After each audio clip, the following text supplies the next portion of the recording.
All black everything. Come on in. Come on in. Welcome, tell a friend. It's another session. Tavistock Institute. We headed toward the halfway mark. And still in chapter 4. The Doors of Perception, CIA, Psychedelic Revolution. Like and share, subscribe it, thumbs up like you're hitchhiking.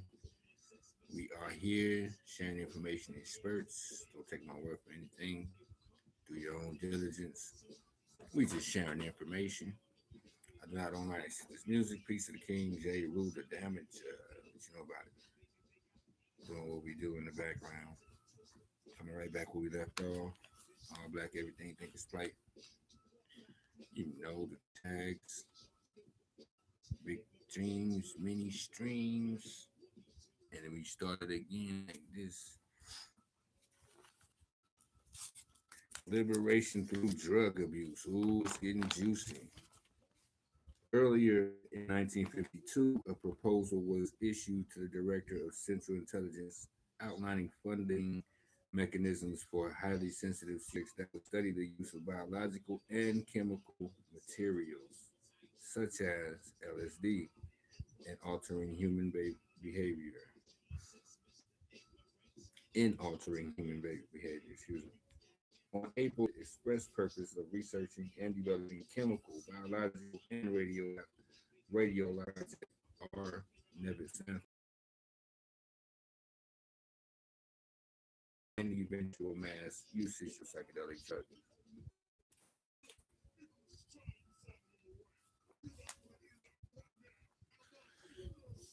Oh man, I think we was glitching a little bit. Let me go back. Social engineering were being screaming to the world of the Aquarian conspiracy. It is noteworthy that one of the four directors of the Authoritarian Personality Project, R. Nevitt Sanford, played a pivotal role in the 60s experimentation and eventual mass usage of psychedelic drugs. Excuse me. The Authoritarian Personality Project of the late 1940s was responsible for engineering that baby boomer drug, rock, sex counterculture of the 1960s. Quote, in 1965, Sanford wrote the foreword to Utopias, the use and users of LSD 25, which was published by Tavistock Publications. Do that diligence, it's all verifiable. The publishing arm of Great Britain's preeminent psychological warfare agency, the Tavistock Institute. Tavistock directed the psychiatric division of the British Army during World War II and dispatched many of its top brainwashers to the United States in an immediate post-war period to work on the secret mind control projects of the CIA and the Pentagon, including the MK Ultra project, devoted to the Utopians. Sanford, who headed up to Stanford University Institute for the study of human problems, a major outpost for MK Ultra's secret LSD experimentations. End quote. Mm-hmm. Oh, the dirty, dirty, dirty.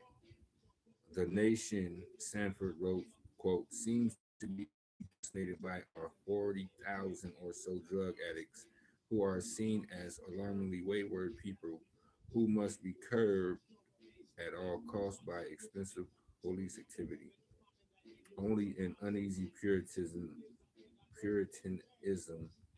could support the practice of focusing on the drug addicts rather than our 5 million alcoholics. There they go again. Alcohol is the worst drug, as it is. The treating them as a police problem instead of a medical one, while suppressing harmless drugs such as marijuana and peyote, along with the dangerous ones. End quote. Lysergic acid diethylamide, or LSD, was developed in 1943 by Albert Hoffman, a chemist at Sandoz AB, a Swiss pharmaceutical house owned by S.G. Warburg. Again, lysergic acid diethylamide or LSD was developed in 1943 by Albert Hoffman, a chemist at Sandoz AB, a Swiss pharmaceutical house owned by S.G. Warburg. LSD's principal component is ergotamine tartrate, ergotamine tartrate, which Hoffman turned into synthetic ergotamine, a powerful mind-altering and highly addictive drug. See the perversion by this dude Albert Hoffman. Mm-mm. Looking deeper into the LSD history, we discovered that while precise documentation is unavailable as to the auspices under which the LSD research was commissioned, it can be safely assumed that British intelligence and its subsidiary U.S. Office of Strategic Services were directly involved.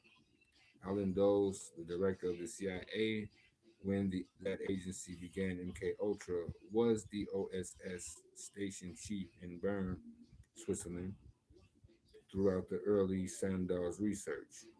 One of his OSS assistants was James Warburg, one of the same Warburg family, who was instrumental in the 1963 founding of the Institute for Policy Studies and worked with both Huxley and Robert Hutchins. End quote.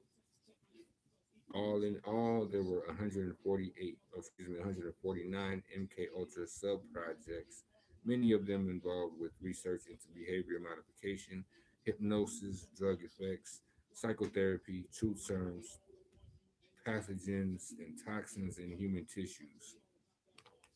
Mm. For intelligence purposes, what was required of MK Ultra was the ability to manipulate memory. Thus, what the Freudian called the super ego, Peter Levenda explains in Sinister Forces, quote, had to be bypassed, allowing the controller direct access to the contents of an enemy's agent's mind. That was step one. Step two would be with units of information. Mm-mm-mm. Mm-mm-mm.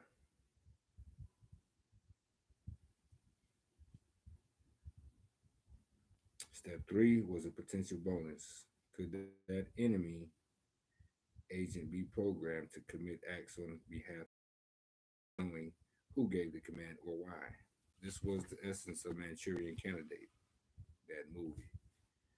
They put it in the movies always. It's also the essence of what we know today as hypnotherapy, the in-depth psychoanalysis for the psychiatrist who is looking for access to the patient's unconscious layers to extract important information such as childhood trauma, and to neutralize the effects of that trauma. In some cases, replacing certain behavior patterns with new approved patterns. End quote. Mm-mm-mm. It's a dirty game out there. I better do some research and wake up. Sleeping giants, wake up. Sharing information dispersed, all black everything. Thinkers Plate. This is, and we doing Tavistock Institute. We coming back again. Like it, share, subscribe. Appreciate you checking us out. You know, thinkers want it. Mm-hmm. Thinkers want it. Big dreams, many streams. Check it out. Mm-hmm.